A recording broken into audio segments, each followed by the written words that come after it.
1988, in the town of Shadyside, prom night is approaching, and 6 girls are vying for the title of Queen. Tiffany, the most popular girl in school, her 3 best friends, the rebellious Christy, and the quiet wallflower Lori Granger, whose mother allegedly murdered her father but somehow escaped justice. No one believes Lori has a chance at winning, not even herself. But the day before prom, a masked killer murders one of the contenders, thinning the competition for Lori. And he's not done. The bloodshed will continue at the school dance. In 2021, Netflix released the Fear Street trilogy, based on the book series by best-selling author R.L. Stine.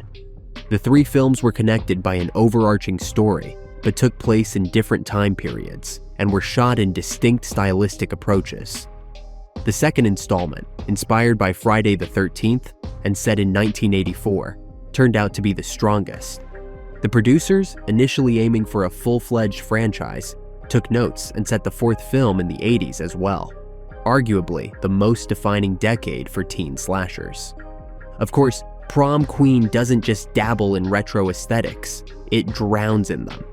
The frame is packed with boomboxes on shoulders, cassette tapes rewound with pencils, and posters of a young Johnny Depp, while the soundtrack blasts Rick Astley, Billy Idol, Roxette, Duran Duran, and Eurythmics. The filmmakers clearly did their homework, and the only real giveaway that this film wasn't made 40 years ago is its modern storytelling approach.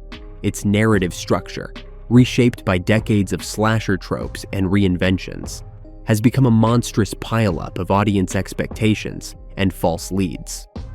It's worth noting that in R.L. Stine's original novel, Prom Queen played out differently. The protagonist wasn't an outcast, and the story focused on multiple key suspects. The film expands the suspect pool far beyond the books, but with no time to flesh them out, the filmmakers resort to quick, broad strokes.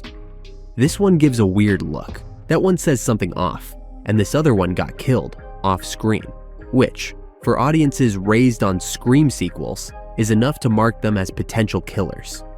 Given all this, Prom Queen's creators deserve some praise. Crafting an engaging, unpredictable slasher today is harder than in the naive 80s, with so many tropes to juggle. The film delivers surprise after surprise, even if it comes at the cost of some plot holes. Once all the cards are on the table, certain things don't quite add up. But its main job, keeping the audience guessing who the killer is, Prom Queen pulls off with gusto. That said, like the first 3 Fear Street films, Prom Queen is far from perfect.